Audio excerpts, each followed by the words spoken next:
Recording. Yes. Okay, recording is in progress.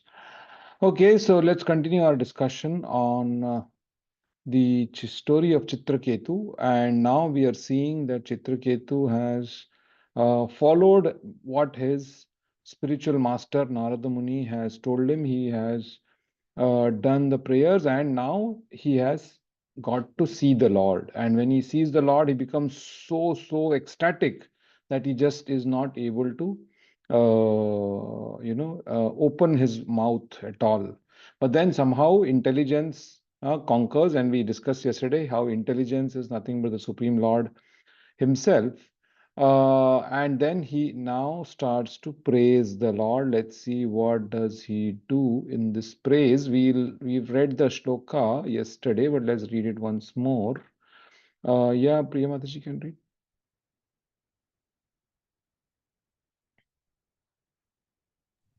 हरे कृष्ण चित्रकेतुरुवाच अजितज्जितः सममतिभिः साधुर्भिर्भवान् जितात्मभिर्भवता विजितास्ते अपि च भजताम् अकात्मानां य आत्मदोदिकरुणः.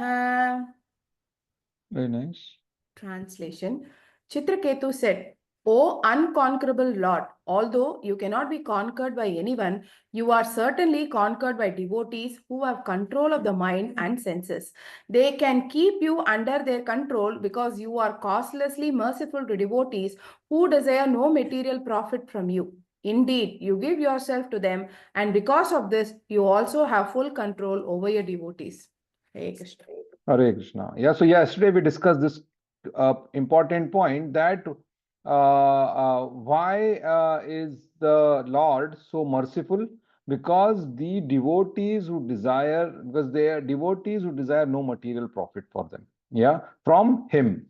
So nothing material, if you ask, you automatically the Lord becomes causelessly merciful. That's the takeaway from here. Yeah, that we think that, oh, if I tell Lord what my problem is, then no, the Lord will say, the Lord already knows the problem. Yeah, the Lord already knows that. So the key thing is to know that this material world is temporary and I'm going through this once more.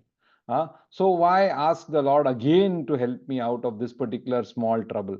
Instead, let me be a servant of the Lord, and basically then automatically I will get clear of all future problems also. So therefore here Srila Prabhupada says the Lord and the devotees both conquer.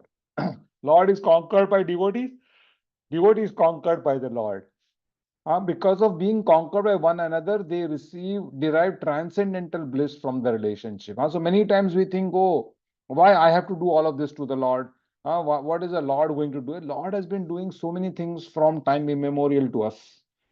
Now we have to start doing something for the Lord. That is what is. And then many times we think, oh, if I only have to do, what will the Lord do? That is what the petty thing we think. But imagine for Arjuna also, Lord became his charioteer, which means the Lord also starts to serve the devotee once you become a pure devotee of the Lord. That's the mutually giving relationship. Here, Srila Prabhupada also mentions about how the gopis conquered Krishna. And Krishna conquering the gopis. How? Through the flute. Yeah, and of course, Krishna playing the flute. Why? Because the gopis have conquered him. So like that. So both, there is a mellow in both devotee and the Lord serving each other. Yeah, and that's how the overall relationship flows. Pure devotees here described as samamati. Samamati, which means they never deviate from devotional service under any circumstances. That's the definition of a devotee. Because he knows this temporary ups and downs is going to keep coming and going. Yeah, this all of that. But I to stop devotional service is total stoppage of actual life. That's what he understands, and therefore he never stops devotional service. That is like breathing for him. And that's the definition of a pure devotee, that without any failure, he does his service, come hell or high water. Srila Prabhupada makes this point. Happiness and distress do not hamper the process of devotional service. What an amazing point, yeah. that we happiness and distress will come. Shitoshna sukha dukkhadaha. Agama payino anityas. Tam stitikshasva bharata. Lord Krishna says that a steady person, what does he do? He knows that the happiness and distress are just like summer and winter. They will keep on coming and going, coming and going, coming and going. And therefore, what should not be stopped?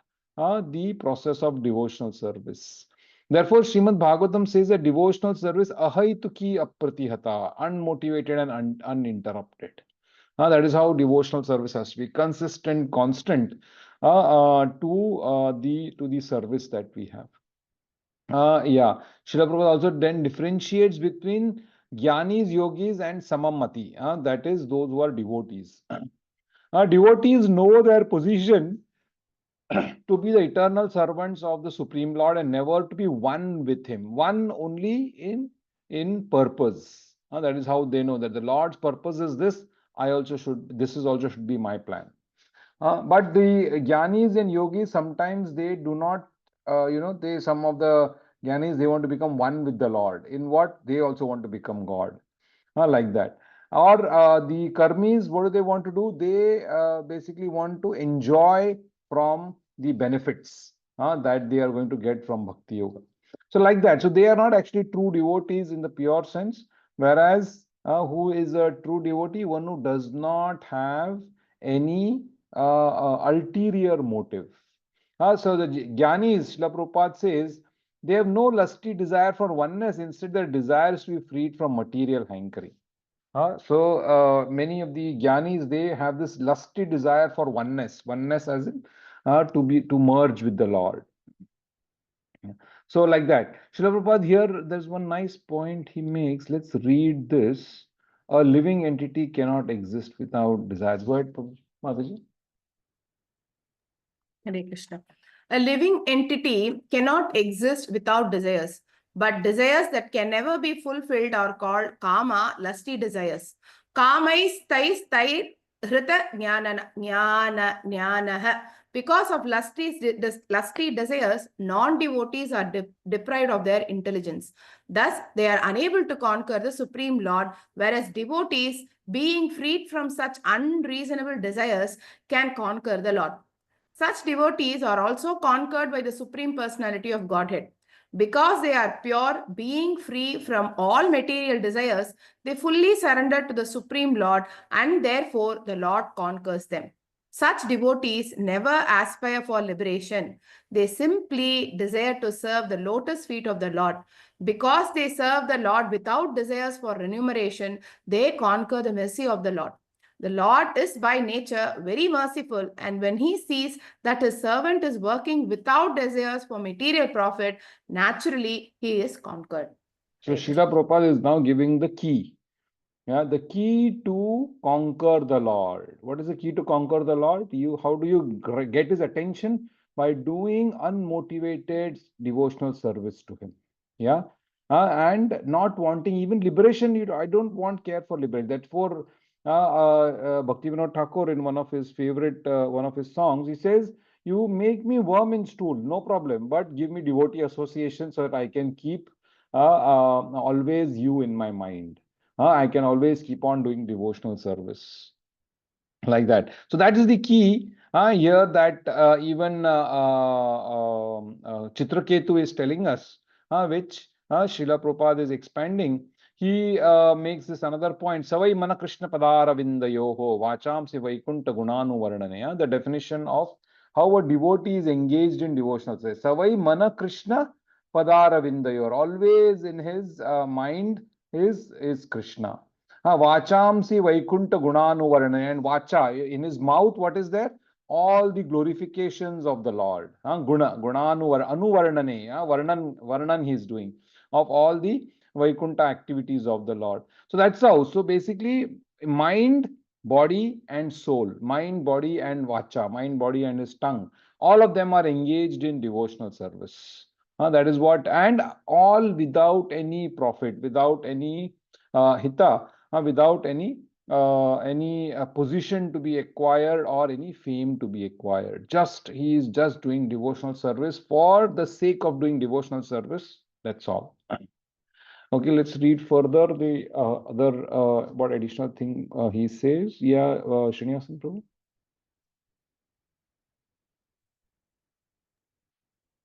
Hare Krishna.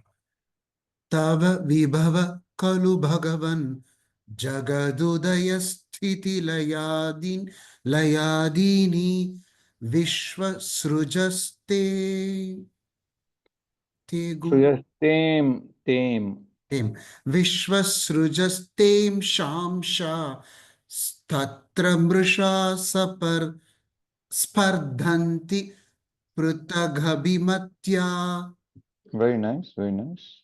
Yeah, that's a new set of word. Yeah, this is Om basically. The with the dot over it. The expansion te with the yeah. So it becomes amshansha.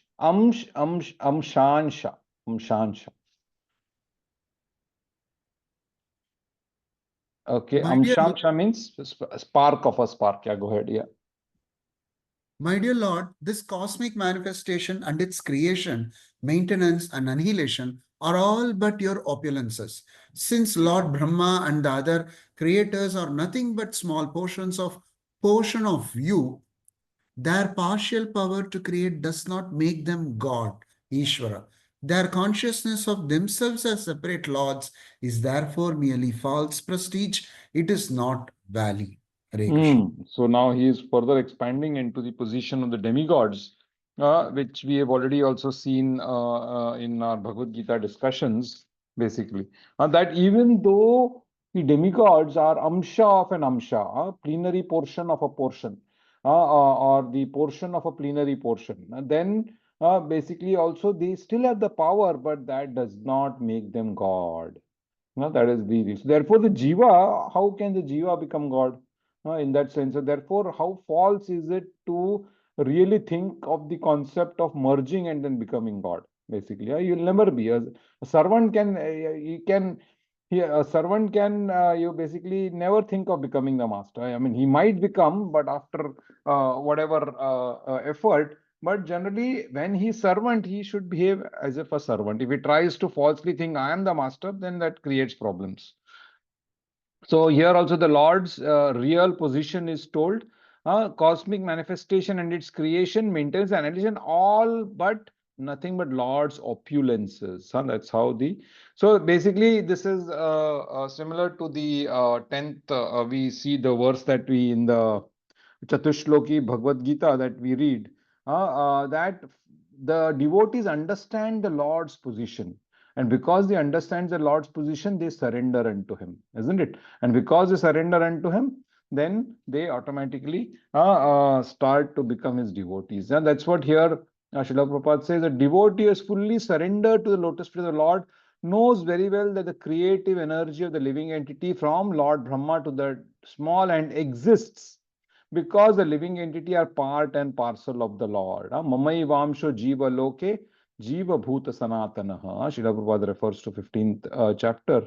That the living entities in this conditioned world are my eternal fragmental parts. They are just parts of the Supreme. And Srila Prabhupada therefore chastises all the so-called scientists thinking that, oh, I've created this material, this great plane and that particular rocket and all of that. Now I can go so much further.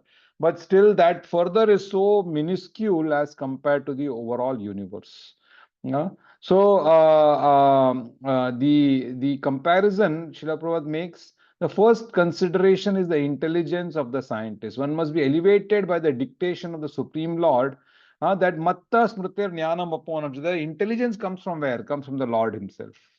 Yeah, remembrance, knowledge, everything comes from the Lord.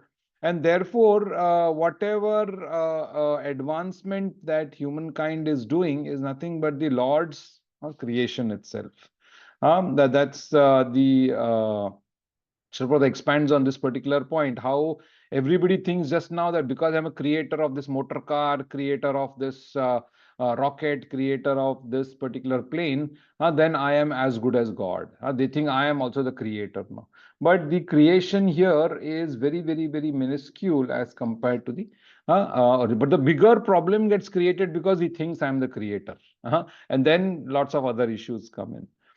So the rightful creator is only the Supreme Lord. That's what here Chitraketu is saying, that because your opulence is creation, maintenance, and annihilation, anything the living entity does is also your opulence only. Okay, let's read further, Mamta Mataji. Hare Krishna. Paramanu paramamahatoho त्वमाद्यान्तरवर्ती त्रयविधुरः आदावन्तेऽपि च सत्त्वानां यद्ध्रुवं तदेवान्तरालेऽपि. Very nice. You exist in the beginning, middle, and end of everything, from the most minute particle of the cosmic manifestation, the atom, to the gigantic universe and total material energy. Nonetheless, you are eternal, having no beginning or end or middle. You are perceived to exist in these three phases, and thus you are permanent. When the cosmic manifestation does not exist, you exist as the original potency.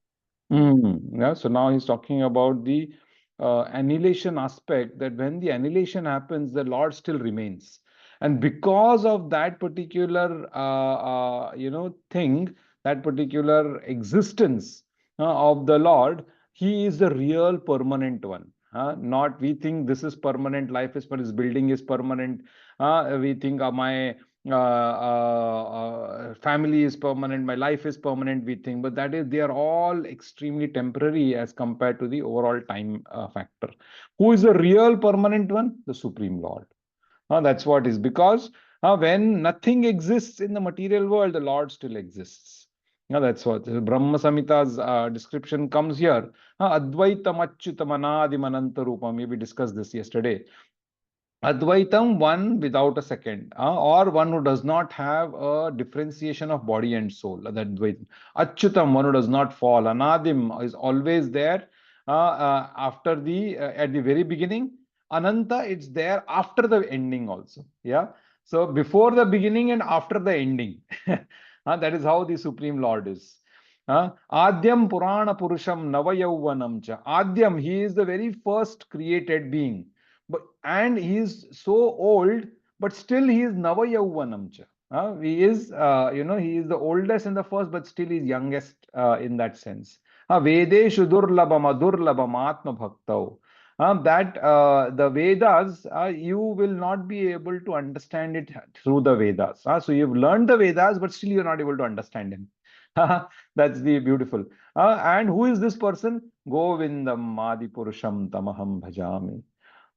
So he says here, such eternal, blissful, all-knowing form of the Lord cannot be understood even by the best Vedic scholars, but they're always manifest to pure, unalloyed devotees. So the Vedas also, you will not know if you learn all the Vedas, but who will know the Lord? Adurlabham is the devotee, the unalloyed devotee. That's what exactly even in the previous verse he is saying, right? That a person who does not want anything material from you becomes your recipient of your mercy always.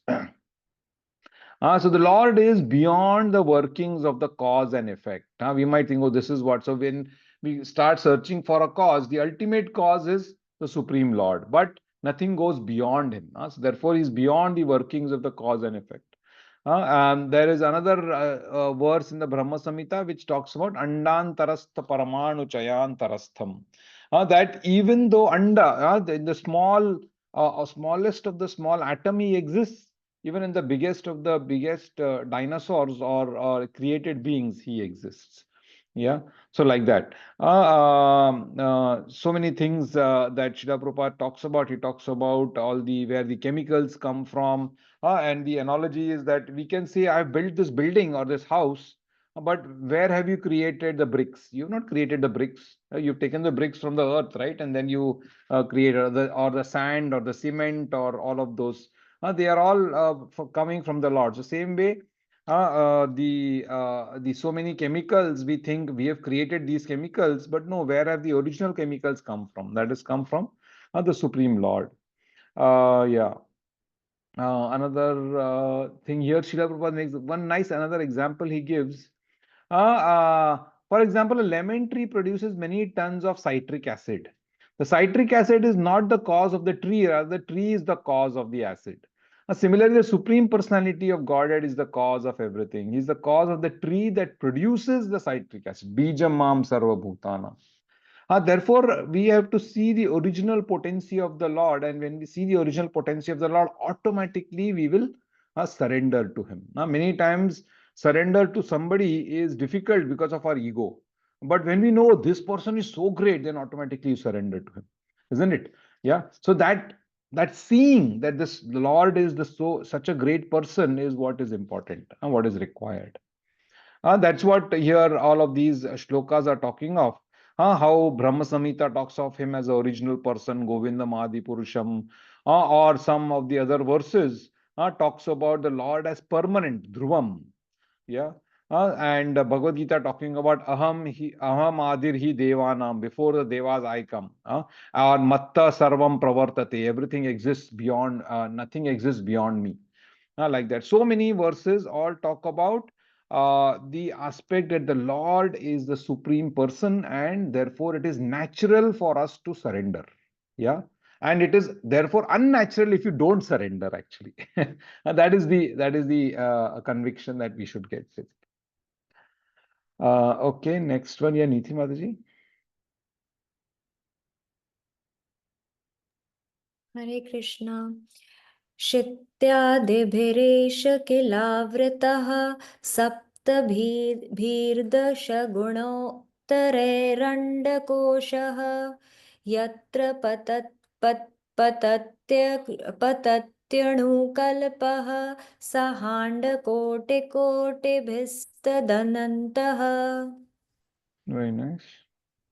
Translation: Every universe is covered by 7 layers: earth, water, fire, air, sky, the total energy, and false ego, each 10 times greater than the previous one. There are innumerable universes besides this one, and although they are unlimitedly large, they move about like atoms in you. Therefore, you are called unlimited, Ananta. Hare So Krishna. that's where our, this picture that we've seen many times. We're talking about one of the universes here, and each of the universe we saw is covered by 10 times of the previous covering. That's what it says here, that these coverings, each covering is 10 times the diameter of the previous covering. So imagine that huge the original universes, and imagine there are billions and billions of such universes, and all these universes are just a minuscule portion of the supreme world. So like that. So imagine how great therefore the Lord is, in that sense, that every universe, even though it's covered by these 7 layers, of course that one shows 8 layers here because the total energy is expanded further in that other layer, each 10 times greater than the previous one. There are innumerable universes besides this one. Although they are unlimitedly large, they move about like atoms in you. That's the, again, shows the greatness of the Lord. That even if you look at our own solar system, it is so huge. And this solar system itself is a portion of this galaxy, which is so huge. And this galaxy itself is a portion of the billions and billions of galaxies. That is one universe. And imagine this one universe is nothing but an atom within the Supreme Lord. So the position of the Lord is like so supreme, you can't even imagine how supreme actually. That's the concept. So therefore, the surrender again is natural. Is what I'm saying. So Srila refers to this Brahma Samhita verse. Yasyaika nivashita kala mathavalambya jivanti loma vilaja jagadanda natha Vishnur mahan sa iha yasya kala vishesho Govindamadi Purusham Tamaham Bhajami. That the origin of the material creation is Mahavishnu, who lies here. It's the same, whatever we've seen here, that is getting described in that particular verse. In fact, the entire this painting, this picture is drawn from the Brahma Samhita itself. So there it says this Mahavishnu is breathing out these universes, and in each of these universes, this entire setup is there. That's what here it says. And all of these, yeah. So where does all of these come from? They come originally from Krishna. From him comes Balrama, from Balrama comes Sankarshana, from Sankarshana comes Narayana, Narayana comes second Sankarshana, second Sankarshana comes Mahavishnu, from Mahavishnu Garbhodakshaya Vishnu, from Garbhodakshaya Vishnu Kshirodakshaya Vishnu, and from Kshirodakshaya Vishnu was in our each hearts controls everything in the universe. So again, this gives the idea of the meaning of Ananta, how unlimited the Lord is. We can't even imagine the unlimitedness. That is how unlimited the Lord is. Therefore, again, what do we make of this information? The only practical thing to make of this information is that Lord is so supreme that there is no option but to surrender unto him. Yeah, that's the point. And therefore, there is no harm also in surrendering to somebody who is supreme, basically. And that's what we do, right? We surrender to our parents, we surrender to our teachers, we surrender to our guardians. Now, this is the supreme guardian, unlimited. Okay? Why not surrender unto him? And that's what here Srila Prabhupada refers to this famous verse from Bhagavad Gita. That when the opulences of the Lord was described, Lord describes his opulences. He tells Arjuna that what is the need to know all of these opulences? All of these come from one minute spark of my splendor. Atava bhutedena kim jnatnena tavarjuna vishtabhyam idam kritsnam ek amshena stitho jagat. In one amsha, this entire comes one small fragmental portion of me, this entire universe is coming. Again, therefore, he is called Ananta. Yeah, and therefore we have to surrender into him. Hare Krishna. Okay, let's stop there. Sorry, I took a few minutes extra because I started off late. But any quick comments on this beautiful set of prayers by Chitraketu?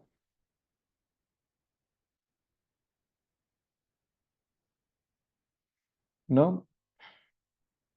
Okay, then let's close the day with closing prayers. Yeah, Rashmi Mataji can do closing prayers. Hare Krishna.